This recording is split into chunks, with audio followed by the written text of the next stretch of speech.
어머님, 그만 가져가세요. 정말 이러시면 안 돼요. 며느리 수진의 목소리가 마당까지 들렸습니다. 이삿짐 중 반쯤 열려있는 창문 틈으로 아들 민호의 낮은 목소리가 뒤따랐습니다. 어머니, 제발요, 이제 그만하세요. 제 손에는 30년 함께한 화분 하나가 들려 있었습니다. 남편이 살아있을 적 제게 선물한 분홍 철쭉이었죠. 이제는 누구도 신경 쓰지 않는 낡은 화분이지만 제겐 마지막으로 남은 추억이었습니다. 창피해요. 여보 이웃들도 다 보고 있는데 어머님이 또 우리 때문에 희생한다고 소문내면 어쩌려고요. 수진의 말에 저는 그 자리에 얼어붙었습니다. 희생이라고요? 단지 아들 내외에게 아파트를 물려주고 제가 조그만 짐을 챙겨 나오는 것이 어떻게 희생이 된다는 말일까요? 수진아, 내가 언제 그런 말을 했니? 나는 그저 됐어요. 남들이 얼마나 부러워하는데요. 시어머님이 아파트를 통째로 주시고 심지어 귀찮은 짐까지 빼가시겠다니 완벽하잖아요. 우리 부모님처럼 자식한테 손 벌리지도 않고. 그 순간 저는 손에 든 화분을 떨어뜨렸습니다. 30해 키운 꽃은 깨진 화분 속에서 뿌리를 드러낸 채 바닥에 나뒹굴었습니다. 마치 제 마음처럼 머리가 하얘졌습니다. 분명 저는 단 한 번도 자식들에게 손을 벌린 적이 없었어요. 오히려 아들 대신 병원비를 내주고 며느리의 출산 후 산후조리원 비용까지 챙겨준 것이 제 죄였나요? 이제는 모든 것이 명확해졌습니다. 화초 한 잎조차 챙기지 못할 만큼 제 존재 자체가 그들에게 부담이었던 거예요. 저는 깨진 화분처럼 더 이상 그 집에 있을 자리가 없었습니다. 이게 어떻게 된 일일까요? 안녕하세요. 올해 78 박금자입니다. 요즘 새벽이면 자꾸 잠에서 깨어납니다. 원룸 창가에 앉아 동이 틀 때까지 밤하늘을 바라보는 일이 습관이 되었어요. 30해 넘게 살던 집이 그리워서가 아닙니다. 그저 한밤중에 홀로 있으면 가슴 한편이 무너진 듯한 허전함이 밀려와서지요. 인생이란 참 알다가도 모를 일입니다. 아들 대신 병원비 몇 푼 내준 게 죄였을까요? 그 작은 금액 때문에 며느리의 차가운 시선을 받고 결국 아들과도 관계가 끊어질 줄 누가 알았겠습니까? 모든 것이 순탄했던 때도 있었습니다. 제 아들 민호는 서울대 경영학과를 나와 대기업에 취직했어요. 남편이 돌아가시고 제가 혼자 키운 아들이라 더 자랑스러웠지요. 남편은 민호가 고등학교 1학년 때 갑작스런 심장마비로 세상을 떠났습니다. 그 후 10년간 미용실을 운영하며 아들 뒷바라지를 했던 기억이 아직도 생생해요. 민호가 수진이와 결혼한 건 7년 전입니다. 수진이는 은행에 다니는 똑부러진 여성이었어요. 처음 만났을 때는 저를 친어머니처럼 따르던 모습이 지금도 눈에 선합니다.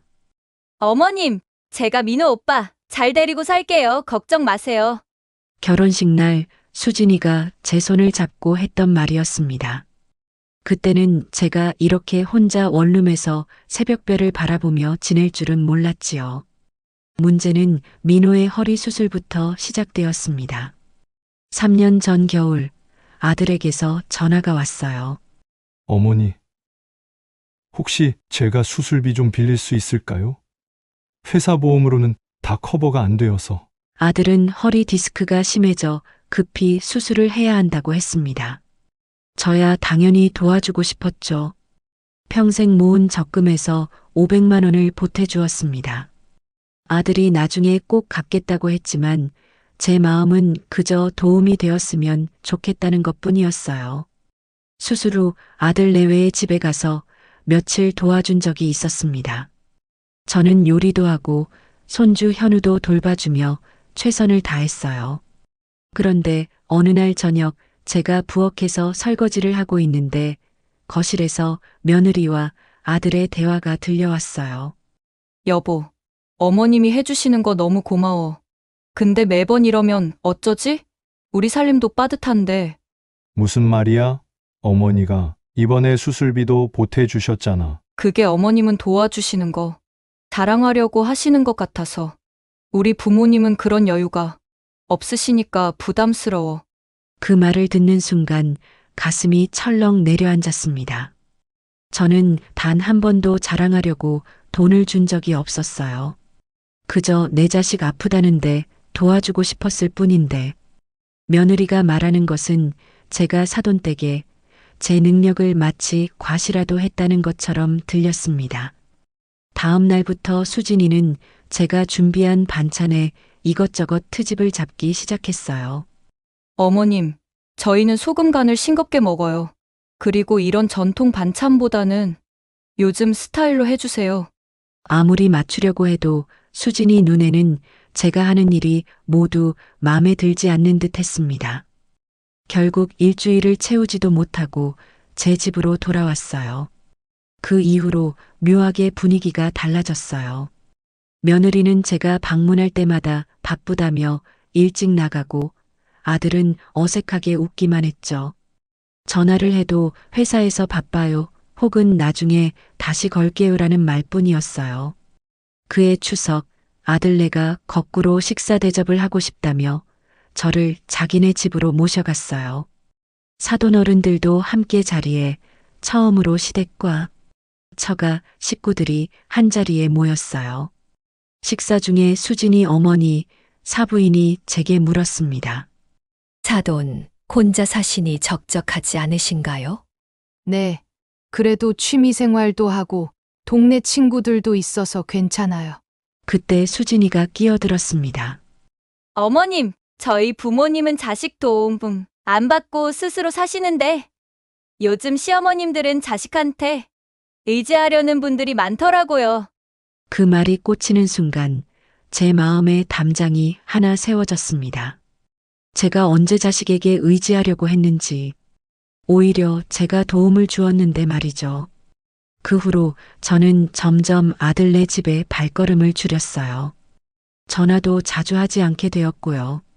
한 달 후 민호에게서 뜻밖의 전화가 왔습니다.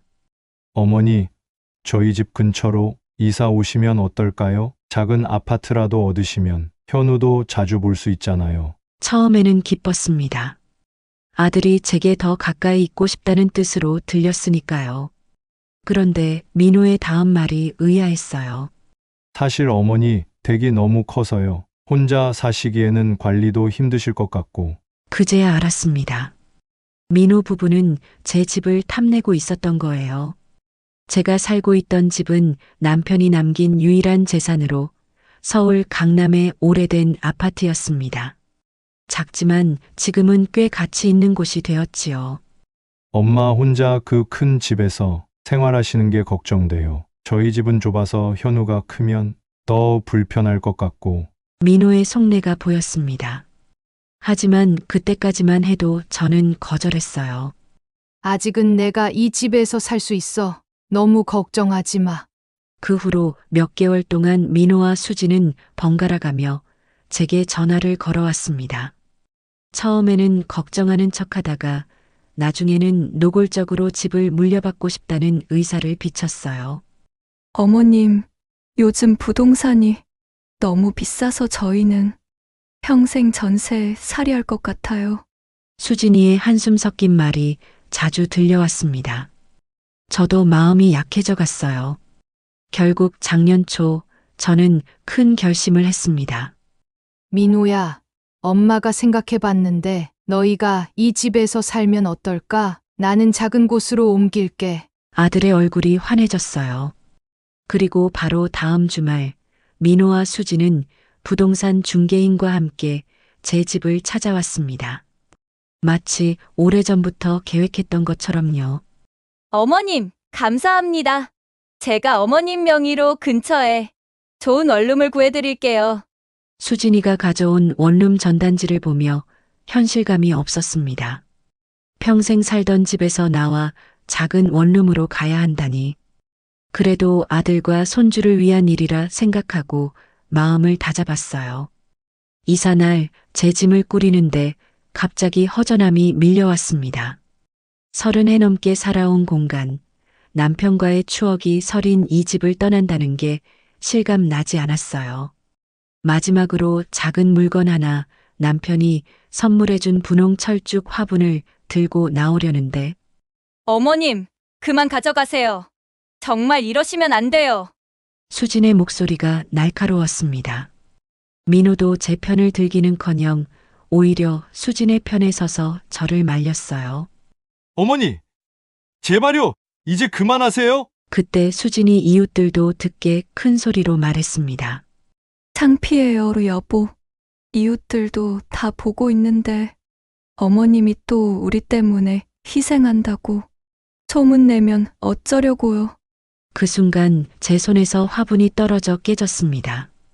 30년 함께한 철쭉이 바닥에 흙을 쏟았어요. 수지는 화가 난 듯 현관문을 닫아버렸고 저는 깨진 화분 앞에 그대로 주저앉았습니다. 결국 택시를 타고 새로운 집이라는 원룸으로 향했습니다. 25평 아파트에서 5평 원룸으로 침대와 작은 싱크대, 욕실이 전부인 그곳이 이제 제 삶의 전부가 되었습니다. 처음에는 적응이 어려웠어요. 밤마다 답답함이 몰려와 잠을 이루지 못했고 좁은 공간은 마치 감옥 같았습니다. 아들에게서 연락이 올 줄 알았는데 2달이 지나도 전화 한 통 없었어요. 용기를 내어 제가 먼저 전화를 걸었습니다. 민호야, 잘 지내니? 현우는 어떻게 지내? 아, 어머니 잘 지내세요? 저희요? 네, 잘 지내요. 바빠서 연락 못 드렸네요. 어색한 대화가 이어졌습니다.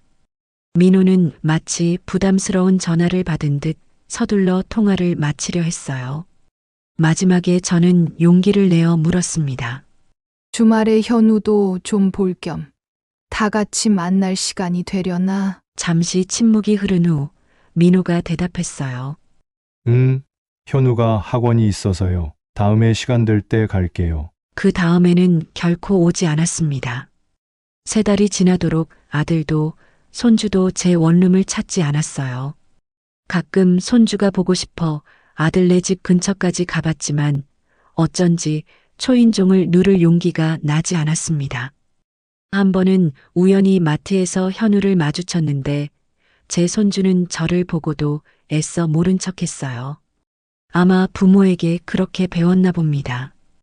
명절이 다가왔을 때 저는 작은 희망을 품었습니다. 설날이니 찾아오겠지.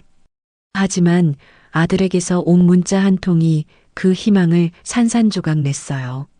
어머니, 올해 장인어르신이 가족 여행을 같이 가자고 해서 올해는 그냥 각자 쉬면서 시간 보내는 게 좋을 것 같아요. 다녀와서 연락드릴게요. 오후 비행기로 나가게 되어서요. 식사 거르지 마시고 잘 챙겨 드세요. 다음에 뵐게요. 정말 서러웠습니다.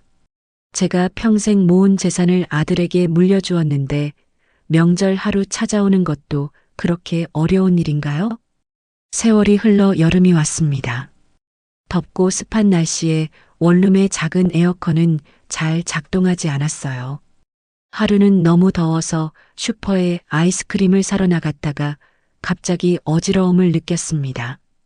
그대로 쓰러졌나 봐요. 눈을 떴을 때는 이미 병원 침대 위였습니다. 박금자님, 빈혈과 영양실조 증상이 있으시네요. 식사는 제대로 하고 계신가요? 의사 선생님의 물음에 저는 대답할 수 없었습니다. 사실 최근 몇 달 동안 제대로 된 식사를 한 기억이 없었어요. 밥을 차려 먹는 의미도 기력도 없었으니까요. 병실에 누워 천장을 바라보며 생각했습니다.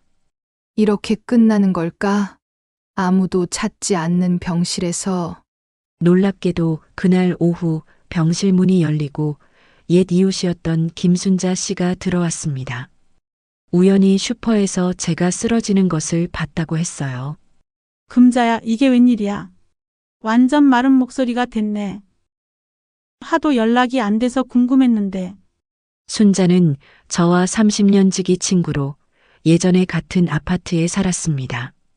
저희가 이사한 후 연락이 끊겼었는데 이렇게 우연히 다시 만나게 되었어요. 어쩐 일로 그쪽으로 이사했어? 그리고 민호는 왜 병원에 안 왔어?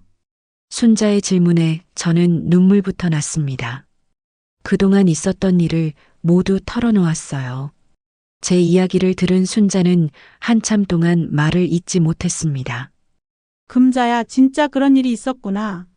나도 비슷한 경험이 있어. 딸이랑 사위 때문에 집을 나왔어.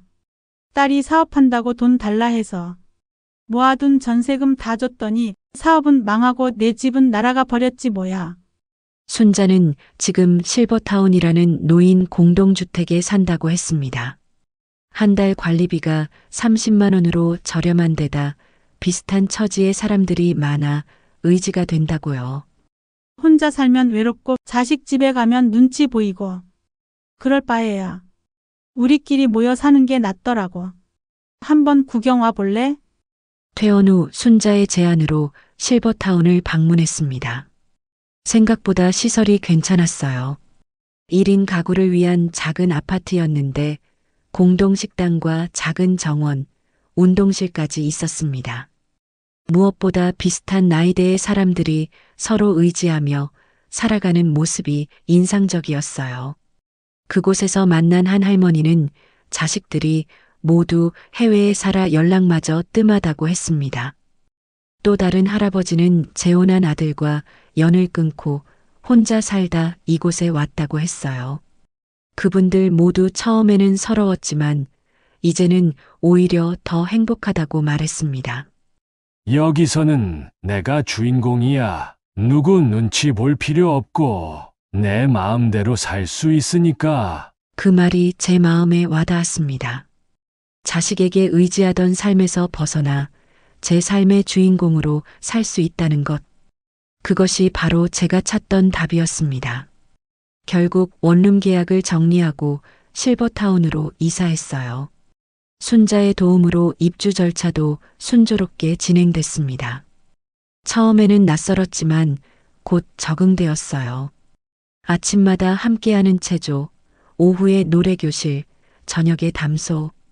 일상이 조금씩 채워져 갔습니다. 특히 마음 나눔 모임이라는 프로그램이 도움이 많이 되었어요. 비슷한 상처를 가진 사람들이 모여 이야기를 나누는 시간이었는데 그곳에서 만난 이영순 씨의 이야기가 인상적이었습니다. 나는 아들에게 아파트를 물려주고 함께 살았는데 결국 문전박대 당했어요. 재산을 다 넘기는 순간 자식은 더 이상 부모를 귀하게 여기지 않더라고요. 그 이야기를 들으며 가슴이 아팠습니다. 다행히 저는 아직 제 연금과 적금이 있었으니까요. 그렇게 서로의 아픔을 나누다 보니 마음의 상처가 조금씩 아물어갔습니다. 마음 나눔 모임의 상담사 최 선생님은 저에게 특별한 제안을 했습니다. 금자 어머님, 미용실 경험이 있으시다고 하셨죠. 우리 실버타운에 미용 봉사 좀 해주시면 어떨까요? 많은 어르신들이 미용실 가기 어려워하시거든요. 처음에는 망설였어요. 남편 사망 후 10년간 했던 일이라 손이 굳었을 것 같았거든요. 하지만 용기를 내어 수락했습니다. 실버타운 한쪽에 작은 미용 공간을 마련해 주었고 저는 주 2회 머리 손질을 해드리기 시작했어요. 놀랍게도 제 솜씨는 여전했습니다. 오히려 나이 든 분들의 취향과 필요에 맞는 스타일을 더 잘 알게 되었어요. 입소문이 나면서 점점 더 많은 어르신들이 찾아오셨고 그분들과 대화하며 저도 활력을 되찾았습니다. 금자 선생님, 덕분에 손녀 결혼식에 멋지게 갈 수 있겠어요. 이렇게 머리 손질 받으니 기분이 달라지네. 고마워요. 그런 말들을 들을 때마다 제 존재 가치를 다시 느낄 수 있었어요. 미용 봉사를 시작한 지 3개월이 지나자 실버타운 관리자가 저에게 제안했습니다. 금자 어머님, 이제 정식으로 일하시는 건 어떨까요? 적은 월급이지만 많은 분들이 선생님을 찾으세요. 이렇게 저는 78세에 다시 취업을 했습니다. 작은 일이지만 제 능력으로 돈을 벌 수 있다는 사실이 자존감을 높여주었어요. 더 이상 자식에게 의존해야 하는 존재가 아니라 스스로 서 있는 어른이 된 기분이었습니다. 실버타운 생활이 6개월쯤 되었을 때 예상치 못한 전화가 왔습니다. 아들 민우였어요. 어머니 잘 지내세요? 제가 찾아뵈어도 될까요? 순간 가슴이 덜컥 내려앉았습니다. 반년 동안 한 번도 연락하지 않던 아들이 갑자기 왜? 물론 보고 싶은 마음도 있었지만 동시에 경계심도 들었어요. 그래. 주소 알려줄게.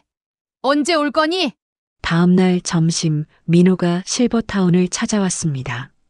로비에서 아들을 발견했을 때 순간 눈물이 날 뻔했어요. 6개월 만에 보는 아들의 얼굴은 많이 수척해져 있었습니다. 예전에 당당하고 자신감 넘치던 모습은 온데간데 없고 어깨가 처진 채 초조하게 서 있었어요. 어머니, 민호가 저를 보자마자 고개를 숙였습니다. 그래. 와봤구나. 점심 먹었니? 여기 식당이 꽤 괜찮아.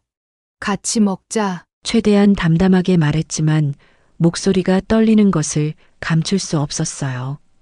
식당으로 향하는 동안 어색한 침묵이 이어졌습니다. 테이블에 앉아서야 민호가 입을 열었어요. 어머니, 정말 죄송해요. 수진이가 이혼하자고 했어요. 서로 맞지 않는다고. 망연자실한 표정으로 아들이 말을 이었습니다. 수술비 문제로 다툰 이후로 계속 관계가 안 좋았어요. 어머니가 떠나신 후에는 더 심해졌고 결국 지난달 수진이가 짐을 싸서 나갔어요. 민호의 눈에서 눈물이 흘렀습니다. 그제야 왜 아들의 얼굴이 그토록 헬쓱해졌는지 이해할 수 있었어요. 현우는 주말에만 제가 볼 수 있어요. 평일에는 수진이 부모님 집에 있고요. 가슴이 아팠습니다. 아무리 서운해도 내 자식이 고통받는 모습을 보는 건 참기 어려웠으니까요. 하지만 이상하게도 예전처럼 서둘러 감싸 안고 위로해주고 싶은 마음이 들지 않았어요. 그래서 이제 어떻게 하려고? 사실 어머니께 부탁드릴 게 있어서 왔어요. 제 마음이 경계 모드로 바뀌었습니다. 혹시 다시 경제적인 도움을 요청하려는 걸까요? 민호가 주저하며 말을 이었습니다. 아파트가 문제가 생겼어요. 이혼 소송 과정에서 수진이가 재산 분할을 요구했는데 그 집이 어머니 명의에서 제 명의로 바뀐 지 얼마 안 돼서 혼인 중 재산으로 인정된다고 해요. 변호사가 어머니의 증언이 필요하다고. 아, 그래서였군요. 재산 문제로 찾아온 거였어요. 문득 마음 나눈 모임에서 이영순 할머니가 했던 말이 떠올랐습니다. 재산을 다 넘기는 순간 자식은 더 이상 부모를 귀하게 여기지 않더라고요. 어머니, 제발 도와주세요. 그 집은 제가 어머니께 물려받은 거라고 증언해 주시면. 제 머릿속에 온갖 생각이 스쳐 지나갔습니다. 이 아들을 위해 남편 없이 10년을 고생한 세월, 아들 결혼 후 수진이를 위해 아낌없이 베풀었던 날들, 가리고 결국 짐이 되어 내쫓긴 그날의 기억까지. 민호야, 차분하게 아들의 이름을 불렀습니다. 엄마가 너한테 물어볼 게 있어. 내가 원룸으로 쫓겨난 지 6개월 동안 왜 한 번도 찾아오지 않았니? 민호는 고개를 푹 숙인 채 대답했어요. 수진이가 어머니께서 화가 많이 나셨을 거라고. 그리고 저도 어머니 얼굴 볼 면목이 없어서. 그럼 지금은 면목이 생겼니? 아들은 대답 대신 훌쩍이기 시작했어요. 어린 시절 넘어져 무릎을 다쳤을 때처럼 말이죠. 예전 같았으면 당장 달려가 안아주었을 텐데 이제는 그럴 수 없었습니다. 민호야, 엄마가 이제 알았어. 자식에게 줄 수 있는 가장 큰 선물은 돈이 아니라 스스로 설 수 있는 힘을 키워주는 거였어. 민호가 놀란 눈으로 저를 쳐다봤어요. 엄마가 너무 많이 도와주려고 했던 게 오히려 너한테 독이 됐나 봐. 이제 내 문제는 내가 해결해야 할 때야. 어머니, 그럼 도와주실 수 없다는 건가요? 그래. 엄마는 이제 증언 같은 거 안 해줄 거야. 내가 스스로 이 문제를 해결해 보렴. 그게 진짜 어른이 되는 길이야. 민호의 표정이 굳어졌습니다. 아마 이런 대답을 전혀 예상하지 못했나 봐요. 어머니, 정말 그러실 거예요? 제가 집을 잃을 수도 있어요. 현우 양육권도 더 불리해질 거고. 민호야, 엄마가 너를 낳고 기른 이유는 내가 행복하게 살라고 그런 거였어. 하지만 행복은 남이 주는 게 아니라 스스로 만들어가는 거야. 엄마가 계속 너한테 안전망이 되어주면 넌 영원히 어른이 될 수 없어. 식사도 제대로 하지 못한 채 민호는 자리에서 일어났습니다. 마지막 희망마저 사라졌다는 듯한 표정이었어요. 그럼 이만 가보겠습니다. 그래, 잘 가. 언제든 만나고 싶으면 찾아와. 하지만 돈 문제로는 오지 마라. 아들이 떠난 후 무거운 마음으로 제 방으로 돌아왔습니다. 창가에 앉아 오후의 햇살을 바라보며 생각에 잠겼어요. 과연 내 선택이 옳았을까? 혹시 너무 냉정하게 대했나? 그날 밤 마음 나눔 모임에서 제 이야기를 털어놓았습니다. 이영순 할머니는 깊이 공감하며 말했어요. 금자님, 잘하셨어요. 저도 그렇게 했어야 했는데 저는 계속 도와주다가 결국 모든 걸 잃었잖아요. 최 선생님도 고개를 끄덕였습니다. 부모의 사랑이 자칫 독이 될 수도 있어요. 자식이 스스로 서게 하는 것, 그것이야말로 진정한 사랑일 수 있습니다. 그 말들이 위로가 되었지만 그래도 마음 한구석이 아팠습니다. 잠들기 전 민호의 어린 시절 사진을 꺼내 보았어요. 까만 눈동자로 해맑게 웃던 아이가 어쩌다 이렇게 변해버렸을까. 일주일이 지났습니다. 민호에게서는 아무 연락도 없었어요. 평소처럼 미용 봉사를 하고 오후에는 노래교실에 참여하는 일상이 이어졌습니다. 그러던 어느 날 실버타운 로비에서 뜻밖의 인물을 마주쳤어요. 수진이었습니다. 어머님, 놀라움에 말을 잇지 못했어요. 수진은 예전보다 훨씬 수수한 모습으로 긴장한 표정이었습니다. 어쩐 일로 왔니? 죄송합니다. 어머님, 잠깐 시간 좀 내주실 수 있을까요? 근처 카페로 자리를 옮겼습니다. 수진은 커피잔을 만지작거리며 한참을 침묵하다가 입을 열었어요. 먼저 사과드리고 싶어요. 제가 정말 어리석었습니다. 의외의 말에 놀랐습니다. 이혼 소송 중에 많은 걸 깨달았어요. 민호 오빠한테 어머님에 대한 이야기도 듣고 제 행동을 돌아보게 됐습니다. 제가 오빠와 어머님 사이를 갈라놓았다는 것도 수진의 눈에 눈물이 고였습니다. 사실 제 부모님은 제가 말한 것처럼 자립적이지 않아요. 오히려 저한테 계속 손 벌리시는 분들이에요. 그게 너무 부담스러워서 어머님까지 저희에게 의존하실까 두려웠던 거죠. 수진의 고백이 계속되었습니다. 어머님께서 주신 도움을 시어머니 자랑이라고 몰아붙인 것도 사실은 제 열등감 때문이었어요. 친정에서는 항상 돈 때문에 싸우는 걸 봐왔거든요. 그래서 돈 문제가 터질 때마다 본능적으로 방어적이 됐던 것 같아요. 진심 어린 고백처럼 들렸지만 제 마음은 쉽게 풀리지 않았습니다. 그래서 이제 와서 나한테 뭘 바라는 거니? 수진은 고개를 저었어요. 아무것도 바라지 않아요. 그냥 사과드리고 싶었어요. 그리고 현우가 할머니를 너무 보고 싶어 해서요. 현우가? 네. 항상 할머니는 왜 안 오시냐고 물어봐요. 아직 어려서 상황을 다 설명해 주진 못했거든요. 마음이 흔들렸습니다. 손주 현우. 제가 가장 그리워하던 아이였으니까요. 현우는 어디 있니? 아래층 로비에서 기다리고 있어요. 어머님께서 만나 주실지 몰라서. 망설임 없이 자리에서 일어났습니다. 로비로 내려가자 7살 현우가 소파에 앉아 게임기를 하고 있었어요. 제 모습을 보자마자 아이의 얼굴이 환해졌습니다. 할머니, 현우가 달려와 제 품에 안겼어요. 그 순간 모든 상처와 서운함이 녹아내리는 듯 했습니다. 아이의 품에서 보드라운 샴푸 향기가 났어요. 우리 현우, 많이 컸구나. 할머니가 보고 싶었어? 네, 엄청 보고 싶었어요. 할머니는 왜 우리 집에 안 오셨어요? 단순한 질문에 어떻게 대답해야 할지 몰라 당황했어요. 수진이 재빨리 나섰습니다. 할머니도 바쁘셨지, 현우야. 이제 자주 만나면 되잖아. 그날 오후 3시서 실버타운 근처 공원을 산책했습니다. 현우는 쉴 새 없이 떠들며 그동안 있었던 일을 말해주었어요.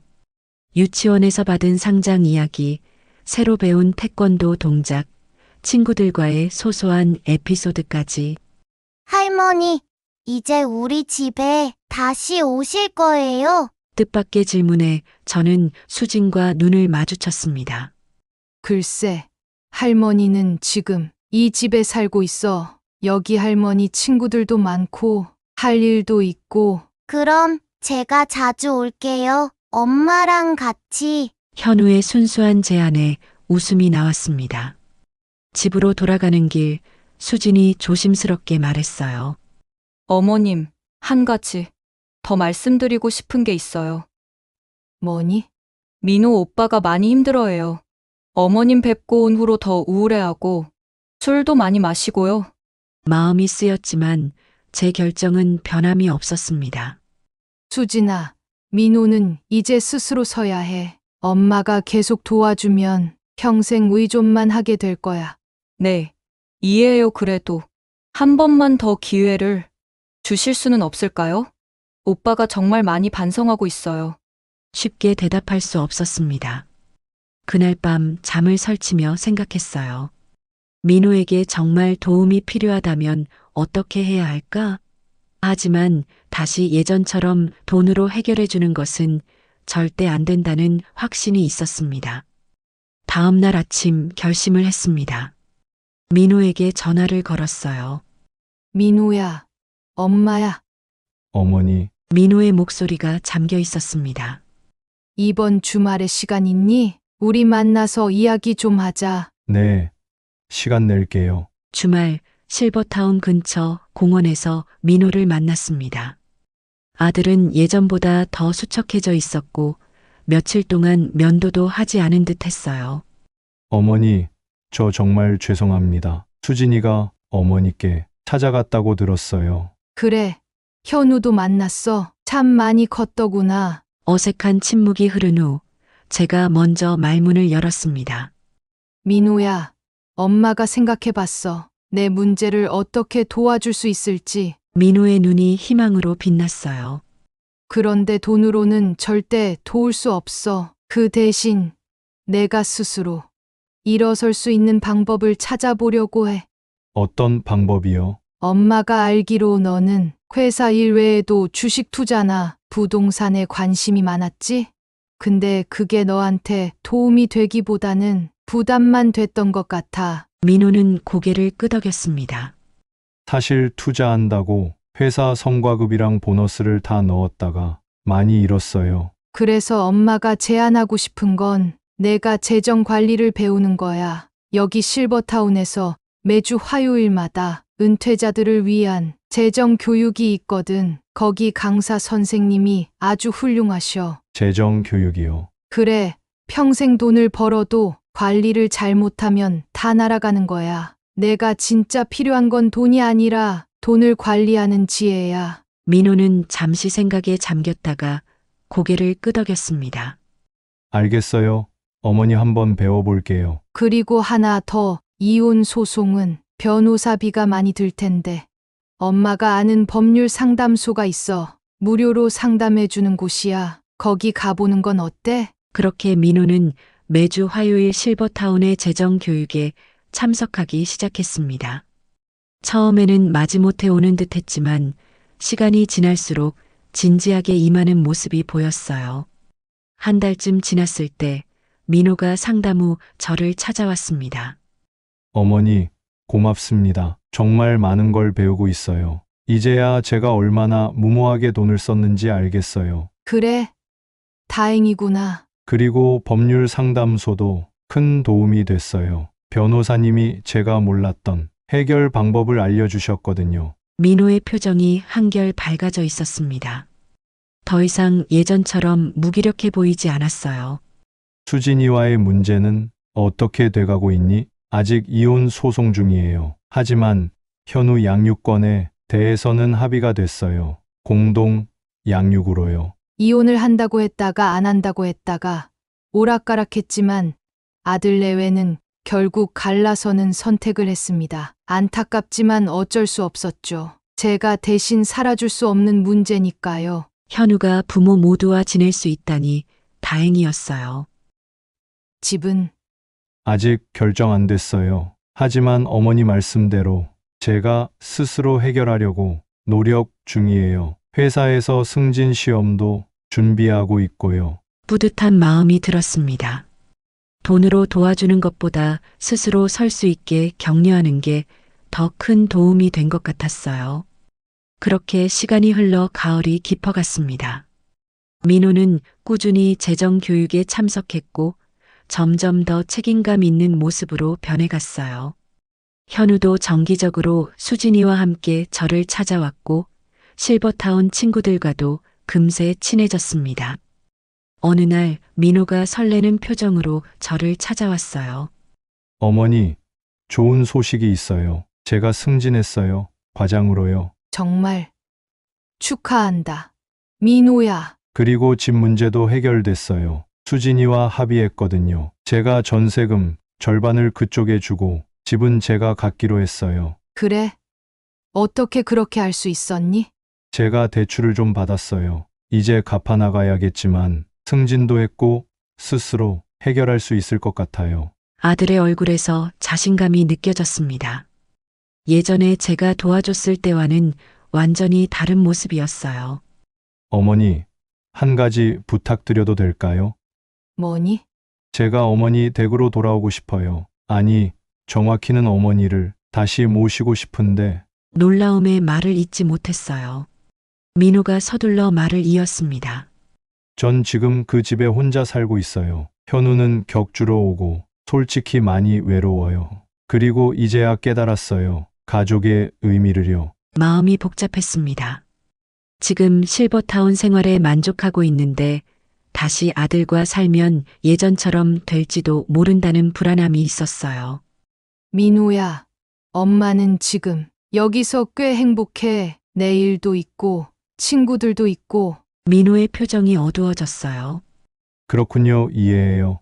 어머니, 그렇다고 우리가 만나지 못하는 건 아니잖아. 넌 언제든 여기 올 수 있고 나도 가끔 내 집에 놀러 갈 수 있잖니. 그래도 같이 살면 좋을 것 같았어요. 그렇게라도 어머니께 속죄드리고 싶었거든요. 그날 밤 오랜만에 잠을 이루지 못했습니다. 민호의 제안이 계속 머릿속을 맴돌았어요. 다시 가족이 된다는 건 달콤한 유혹이었지만 동시에 두려움도 컸습니다. 예전처럼 다시 짐이 되면 어쩌지? 고민 끝에 일주일 후 민호에게 제안했습니다. 한 달 동안 시험 삼아 같이 살아보는 건 어떨까? 민호는 기뻐하며 동의했어요. 그렇게 저는 다시 짐을 꾸려 옛집으로 돌아갔습니다. 하지만 이번에는 완전히 달랐어요. 제 방은 그대로 보존되어 있었고 민호는 극진하게 저를 대했습니다. 어머니, 이건 제가 직접 요리한 거예요. 요리책 보고 배웠어요. 서툴지만 정성 들인 민호의 요리를 먹으며 웃음이 났습니다. 예전에는 상상도 못했던 모습이었으니까요. 한 달이 지나고 저는 결정을 내렸습니다. 민호야, 엄마는 실버타운으로 돌아갈래. 아들의 실망한 표정이 역력했어요. 왜요? 제가 뭐 잘못했나요? 아니, 그게 아니라 엄마는 이제 내 삶이 필요해. 여기서는 아무래도 현우 할머니, 너의 어머니로만 존재하게 되는 것 같아. 하지만 저는 어머니가 필요해요. 엄마도 너와 현우가 보고 싶어. 하지만 우리 모두 각자의 삶이 있잖아. 너도 이제 스스로 설 수 있고 주말마다 만나고 명절에도 함께하면 되지 않을까? 민호는 한참을 생각하더니 고개를 끄덕였습니다. 이해해요. 어머니, 그래도 자주 보러 올게요. 그렇게 저는 다시 실버타운으로 돌아왔습니다. 하지만 이제 관계는 완전히 달라졌어요. 민호는 주말마다 현우를 데리고 찾아왔고, 저도 가끔 그들의 집에 가서 함께 시간을 보냈습니다. 더 이상 돈 문제로 갈등하지 않았고, 서로의 공간과 삶을 존중하는 관계가 되었어요. 특히 민호가 크게 변했습니다.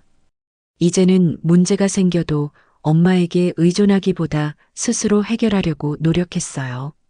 1년이 지난 어느 날 민호가 특별한 소식을 들고 왔습니다. 어머니, 제가 새로운 사람을 만났어요. 정말 어떤 사람이니? 다른 부서 동료예요. 혜진이라고. 다음에 소개해 드릴게요. 굉장히 현실적이고 책임감 있는 사람이에요. 아들의 행복한 표정을 보니 저도 기뻤습니다. 몇 주 후 민호는 혜진을 데리고 실버타운을 찾아왔어요. 단정하고 차분한 인상의 여성이었습니다. 수진과는 전혀 다른 느낌이었어요. 처음 뵙겠습니다, 어머님. 민호 씨에게 많은 이야기 들었어요. 혜진은 공손하게 인사했습니다. 첫인상부터 좋았어요. 무엇보다 민호를 대하는 태도가 참 자연스러웠습니다. 억지로 애정을 과시하는 것도 아니고 그렇다고 너무 무관심한 것도 아닌 셋이서 티타임을 가지며 이야기를 나눴습니다. 혜진은 같은 회사 다른 부서에서 일하는 과장이라고 했어요. 이혼 경험은 없지만 결혼이 늦어 38이라는 나이가 부담이었다고 솔직하게 말했습니다. 저는 원래 결혼에 큰 관심이 없었어요. 일이 즐거웠거든요. 그런데 민호 씨를 만나고 생각이 바뀌었어요. 특히 현우를 보면서. 그래, 현우는 어떻게 생각하니? 처음엔 어색했지만 지금은 꽤 친해졌어요. 현우가 참 똑똑하고 솔직한 아이더라고요. 대화를 나누다 보니 혜진이 정말 진중한 사람이라는 것을 느낄 수 있었습니다. 특히 경제관념이 철저했어요. 저희 둘 다 맞벌이니까 경제적으로는 크게 걱정 없을 것 같아요. 다만 미래를 위한 저축과 투자는 꾸준히 해야 한다고 생각해요. 그 말을 들으니 안심이 되었습니다. 민호가 예전처럼 무모한 투자로 돈을 날리지는 않을 것 같았으니까요. 그들이 떠난 후 친구 순자에게 이 만남에 대해 이야기했습니다. 아들이 정말 좋은 사람 만난 것 같아. 이번에는 달라. 그래. 근데 너무 기대는 하지 마. 사람은 쉽게 안 변하는 법이야. 아니야. 민호는 많이 변했어. 이제 어른이 됐다고 해야 할까? 몇 달 후 민호가 중대 발표를 하러 왔습니다. 혜진과 결혼하기로 했다는 거였어요. 어머니, 저희 내년 봄에 결혼하려고 해요. 큰 식은 안 하고 가족들만 모여서 간소하게요. 축하한다. 아들, 혜진이는 참 좋은 사람 같아. 네, 저도 그렇게 생각해요. 그리고 한 가지 더 말씀드리고 싶은 게 있어요. 민호가 잠시 망설이더니 말을 이었습니다. 저희가 새 집을 알아보고 있어요. 지금 제 집은 너무 많은 기억이 있어서요. 새 출발하는 느낌으로 옮기려고 해요. 그 말에 제 마음이 찡했습니다. 그 집에는 수진과의 기억뿐 아니라 저와의 갈등 기억도 있었을 테니까요. 그래, 그게 좋겠다. 근데 집값이 만만치 않을 텐데. 걱정 마세요. 지금 집을 팔고 저희 둘 다 모은 돈으로 충분해요. 혜진이도 꽤 저축을 많이 했더라고요. 그렇구나. 근데 민호야, 이번에는 절대로 무리하지 마. 너희가 감당할 수 있는 선에서 결정하렴. 네, 어머니 이제 더 이상 어리석은 선택은 하지 않을 거예요. 민호와 혜진의 결혼식은 이듬해 4월 벚꽃이 만발한 날에 열렸습니다. 약속대로 가족과 가까운 친구들만 초대한 작은 식이었어요. 현우는 아버지의 들러리로 나서서 씩씩하게 반지를 전달했습니다. 식장에서 뜻밖의 만남이 있었어요. 수진이었습니다. 민호가 전 부인을 초대할 거라고는 생각지 못했어요. 어머님, 오랜만이에요. 그래. 수진아 잘 지냈니? 네. 덕분에요, 제가. 새로운 사람도 만났어요. 오늘 민호 오빠에게 소개했어요. 수진의 표정이 예전보다 훨씬 편안해 보였습니다. 아마 모두가 각자의 자리를 찾아가고 있는 것 같았어요. 결혼식 후 민호와 혜진은 새 아파트로 이사했습니다. 현우는 여전히 양부모와 격주로 지내는 공동 양육 체제였고 모두가 이 상황에 적응해 가고 있었어요.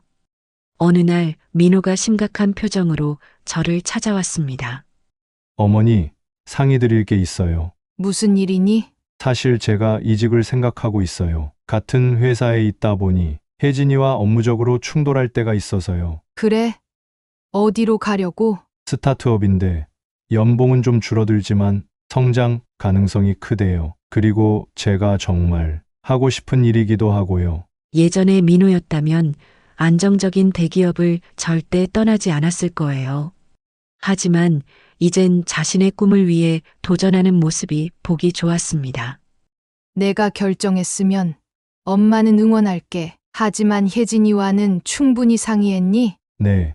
혜진이도 제 선택을 존중해 준다고 했어요. 오히려 용기를 줬죠. 그렇게 민호는 새로운 직장에서 일을 시작했습니다. 처음에는 적응하느라 힘들어했지만 점차 즐겁게 일하는 모습을 보였어요. 혜진도 여전히 자신의 자리에서 열심히 일했고 두 사람은 서로를 지지하며 살아가고 있었습니다. 세월이 흘러 어느덧 제 나이 80을 바라보게 되었습니다. 실버타운에서의 생활도 5년 차에 접어들었고 여전히 미용 봉사는 계속하고 있었어요. 더 이상 돈을 버는 것이 아니라 순수한 봉사로 전환했지만 여전히 보람찼습니다. 어느 날 민호가 특별한 소식을 들고 왔습니다. 어머니, 좋은 소식이 있어요. 혜진이가 임신했어요. 정말 축하한다. 몇 개월이니? 이제 3개월이에요. 초기라 조심스러웠는데 이제 안정기에 접어들어서 말씀드려요. 그래. 정말 기쁘구나. 현우에게는 말했니? 네. 너무 좋아하더라고요. 내가 형아가 된다고 자랑하고 다녀요. 민호의 행복한 표정을 보니 제 마음도 따뜻해졌습니다. 아들이 이렇게 성장한 모습을 볼 수 있어 다행이라는 생각이 들었어요. 그날 밤 창가에 앉아 지난 시간을 되돌아보았습니다. 아들에게 집을 물려주고 원룸으로 쫓겨나던 그날의 기억, 실버타운에서 새 삶을 시작하던 순간, 가리고 민호가 변화하는 과정까지 모든 것이 쉽지 않았지만 그 어려운 시간들이 없었다면 오늘의 행복도 없었을 거예요. 할머니, 이거 제가 그린 거예요. 현우가 그림을 들고 달려왔습니다. 이제 10살이 된 현우는 여전히 활발하고 밝은 아이였어요. 우와, 정말 멋지구나. 이건 뭐니? 우리 가족이요. 여기 할머니, 아빠, 혜진 엄마, 저, 그리고 뱃속에 있는 동생. 그림 속에는 모두가 손을 잡고 웃고 있었습니다. 그 중에서도 제 모습이 가운데 있어 눈에 띄었어요. 할머니가 가운데 있네? 네, 할머니가 우리 가족의 중심이잖아요. 현우의 말에 눈시울이 뜨거워졌습니다. 한때는 짐처럼 여겨졌던 제가 이제는 가족의 중심이라니. 세상이 참 많이 변했습니다. 며칠 후 실버타운에서 특별한 모임이 있었습니다. 인생 이막 축제라는 이름으로 입주자들의 재능을 선보이는 자리였어요. 저는 미용 데모를 준비했는데 민호네 가족이 전부 와서 응원해 주었습니다. 우리 어머니가 제일 멋있어요. 민호가 큰 소리로 외치자 다른 입주자들이 웃으며 박수를 쳤어요. 제 차례가 되어 무대에 올랐을 때 가슴이 뭉클했습니다. 안녕하세요. 박금자입니다. 오늘은 제가 50년 넘게 해온 미용 기술을 보여드리려고 해요. 이제 제 나이가 80이지만 손은 아직 젊답니다. 웃음소리와 함께 시연이 시작되었습니다. 모델로 나선 순자의 머리를 손질하며 저는 제 인생 이야기를 조금씩 풀어냈어요. 사실 5년 전만 해도 저는 집도 잃고 희망도 잃은 제 원룸에서 혼자 지냈어요. 평생 모은 재산을 자식에게 물려주고 나니 정작 제 삶은 없더라고요. 청중들이 공감하는 표정으로 고개를 끄덕였습니다. 하지만 이곳에 와서 깨달았어요. 노년의 삶이 끝이 아니라 새로운 시작이 될 수 있다는 것을요. 제 손주 현우가 그린 그림처럼 우리는 여전히 가족의 중심이 될 수 있어요. 다만 방식이 달라질 뿐이죠. 시연을 마치고 자리로 돌아오자 민호가 꽃다발을 건넸습니다.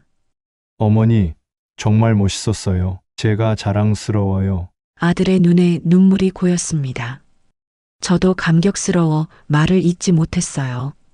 그날 밤 민호 가족이 모두 떠난 후 제 방으로 돌아왔습니다. 아들 대신 병원비 몇 푼 내준 것이 죄였을까요? 아니요, 그것은 죄가 아니었습니다.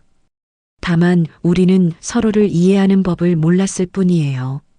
자식을 사랑하는 마음이 때로는 과보호가 되고 그것이 오히려 자식의 성장을 방해할 수 있다는 것을 알지 못했던 거죠.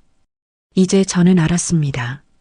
진정한 부모의 사랑은 자식을 끝없이 도와주는 것이 아니라 스스로 설 수 있게 격려하는 것이라는 사실을요. 그리고 노년의 삶은 자식에게 의존하는 것이 아니라 스스로의 삶을 당당하게 살아가는 것이라는 것도요. 실버타운 창문으로 보이는 밤하늘에는 별들이 반짝이고 있었습니다. 마치 제 인생의 새로운 길을 밝혀주는 것 같았어요. 이제는 더 이상 두렵지 않았습니다. 비록 노년의 삶이지만 여전히 제 인생은 제가 주인공이니까요.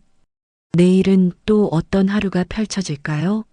아마도 미용 봉사도 하고 마음 나눔 모임에도 참석하겠죠.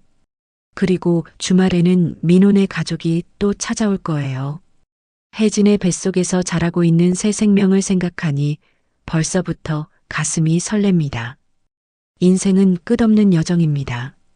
어떤 나이에도 어떤 상황에서도 우리는 새롭게 시작할 수 있어요. 중요한 것은 자신의 가치를 잊지 않는 것, 그리고 무엇보다 스스로의 삶을 사랑하는 마음일 것입니다. 이제 저는 행복합니다. 더 이상 누군가의 짐이 아니라 제 삶의 주인공으로 당당하게 서 있으니까요. 긴 이야기 들어주셔서 감사합니다. 그리고 이 사연을 지혜로운 지인분들의 카톡과 밴드, 단톡방에 공유해 주시면 감사드리겠습니다. 오늘도 이렇게 저희 채널에 사연을 들어주신 모든 분들의 가정의 행복과 평안이 가득하시길 바라며 특히 오늘도 홀로 계신 부모님들께서는 늘 건강하시고 따뜻한 하루하루를 보내실 수 있기를 진심으로 기도드립니다. 이 사연을 보내주신 사연자님께는 소정의 선물과 함께 다시 한번 깊은 감사의 말씀을 전합니다. 그리고 이 채널의 구독과 좋아요, 댓글을 남겨주시는 게 사연 채널 실버라디오 유튜브 채널 운영에 큰 도움이 된다고 합니다. 다들 한 번씩 좋아요와 구독 버튼 눌러주세요. 들어주셔서 감사합니다. 오늘도 건강하고 좋은 하루 보내세요.